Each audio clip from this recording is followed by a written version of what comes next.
नमस्कार मंडळी, कसे आहात? तर मी तुम्हाला मागील व्हिडिओमध्ये सांगितल्याप्रमाणे दापोली गावातल्या कड्यावरचा गणपती म्हणजे अंजर्ले गाव. अंजर्ले गावात दापोलीवरूनच जावं लागतं. जेव्हा तुम्ही चिपळूणवरून निघाल तेव्हा खेडमधून जाताना दापोली रस्ता पकडायचा आणि सरळरित्या जाऊन अंजर्ले गावामध्ये हा गणपतीचं मंदिर आहे. तर गणपती म्हणजे म्हणायचं झालं तर याचं विशिष्ट सांगायचं झालं तर हा उजव्या सोंडेचा गणपती आहे. त्याचबरोबर इथे असलेल्या निसर्गरम्य वातावरणात भक्तिमय असा वातावरण होऊन सुंदर असं मनरम्य म्हणतात तसं शांतता म्हणजे काही सांगू शकत नाही. तिथे गेल्यावरच तुम्हाला अनुभवता येईल काय आहे नेमकं. तिथेच गेल्यावर खाली तुम्ही खाली गेलात तर खाली गेल्यानंतर गणपतीचे म्हणतात की पहिले पाऊल जे आहे छोट्याशा बाळासारखे ते पाऊल तिथे मला दिसले आणि मी ते व्हिडिओमध्ये घेतले आहे.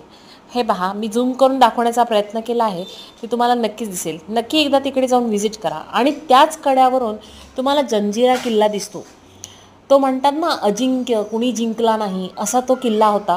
त्याची एक स्टोरी आहे, जर तुम्हाला ऐकायची असेल तर नक्की मला मेसेज करा. कारण का तो जिंकलेला नाही आहे किल्ला तर त्याची मी माहिती देणार. पण आधी व्हिडिओला लाईक सबस्क्राईब नक्की करा आणि एकदाच सबस्क्राईब करा, पुन्हा पुन्हा करू नका, कारण अनसबस्क्राईब होऊ शकतं. तर माझ्या व्हिडिओला तुम्ही कमेंट नक्की करा आणि कसा वाटला व्हिडिओ.